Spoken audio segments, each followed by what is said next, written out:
রবিবার কৈলাসহরের girls school রোডে নির্মীয়মান সিপিআইএম জেলা কার্যালয়ে সুনীতিবালা মজুমদার স্মৃতি ভবনে অনুষ্ঠিত হয় ভারতের ট্রেড ইউনিয়ন কেন্দ্রের ত্রয়োদশ কৈলাসহর মহকুমা সম্মেলন।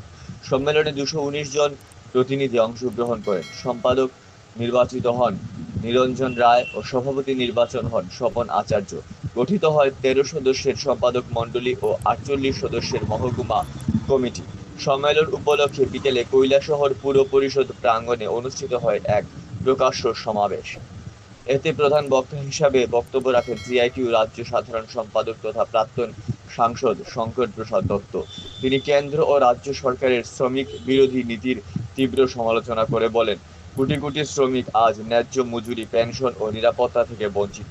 তিনি অভিযোগ করেন, সরকার শ্রম আইন খর্ব করে বড় পুঁজিপতিদের স্বার্থ রক্ষা করেছে। সমাবেশে অন্যান্য নেতৃবৃন্দ শ্রমিকদের ঐক্যবদ্ধ হয়ে আন্দোলন গড়ে তোলার আহ্বান জানান।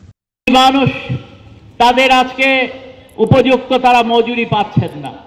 আমরা দেখছি ভারতবর্ষের সরকার আইন করছেন শ্রমিকদের কিভাবে ঠকিয়ে আমাদের দেশের আদানি আম্বানিদের সম্পদ কিভাবে বাড়ানো যায়। আমরা দেখছি ভারতবর্ষের সরকার সেখানে আইন করছেন কিভাবে শ্রমিকদের, যেখানে সরকার স্বীকৃত সময় ছিল 8 ঘন্টা, সারা পৃথিবীতে যেটা স্বীকৃত সময়, যেটা শত শত বছর ধরে পৃথিবীর বুকে চলে আসছে লড়াই করার মধ্য দিয়ে আমাদের ভারতবর্ষ সহ পৃথিবীর শ্রমজীবী মানুষ আদায় করতে পেরেছিলেন 8 ঘন্টা কাজ, 8 ঘন্টা বিশ্রাম, 8 ঘন্টা আনন্দ। আজকে সেই 8 ঘন্টা শ্রমিকদের কাজকে যাতে 12 ঘন্টা শ্রমিকরা মালিকদের জন্য কাজ করতে বাধ্য হয়, তার জন্য আমাদের দেশের কেন্দ্রের সরকার একটার পর একটা আইনের সংশোধন আনছে যাতে শ্রমিকদের জীবনকে দুর্বিষহ করে দিয়ে মালিকের ঘরে সমস্ত মুনাফা, সমস্ত সুখ, সম্পদ, সমৃদ্ধি এই সবটাই যাতে মালিকের ঘরে চলে যায়, তার জন্য ভারতবর্ষের বিজেপি নেতৃত্বাধীন সরকার সেখানে কাজ করছে।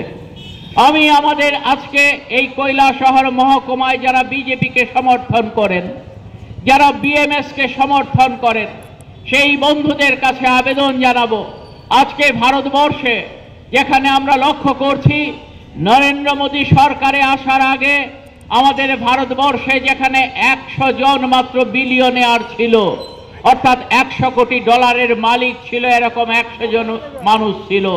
আজকে নরেন্দ্র মোদীর 11 বছরের শাসনে এই সংখ্যাটা বেড়ে হয়েছে 200 জন এবং তাদের মধ্যে সর্বোচ্চ 100 জনের সম্পদের পরিমাণ আজকে দাঁড়িয়েছে ৩৫ লক্ষ কোটি টাকা।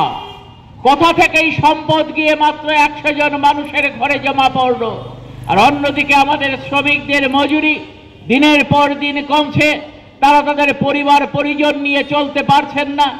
যখন সুপ্রিম কোর্ট কর্মচারী এবং ম্যানেজমেন্টের মামলায় সেখানে রায় দিয়েছিল যে একটি পরিবার চলতে গেলে পর ন্যূনতম 26,000 টাকা মজুরির দরকার 4 জনের পরিবার চলতে গেলে পর, সেই জায়গায় দেখা যাচ্ছে 26,000 টাকা তো দৌরস্ত। আমাদের ভারতবর্ষের কেন্দ্রীয় সরকার ন্যূনতম মজুরি 10,000 টাকা রাখার ক্ষেত্র সেখানে গড়রাজি। তারা সেখানে 10,000 টাকা মজুরি করার ক্ষেত্র সিদ্ধান্ত গ্রহণ করছেন না।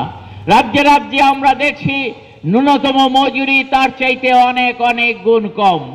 এরকম একটা অবস্থায় দাঁড়িয়ে আমাদের শ্রমিকরা কি খাবেন, কি পরবেন, সারাদিন পরিশ্রম করার পর তাদের পরিবার পরিজন নিয়ে কিভাবে চলবেন, এই বিষয়গুলো সম্পর্কে আমাদের দেশের সরকার ভাবে না, আমাদের রাজ্যের সরকার ভাবে না।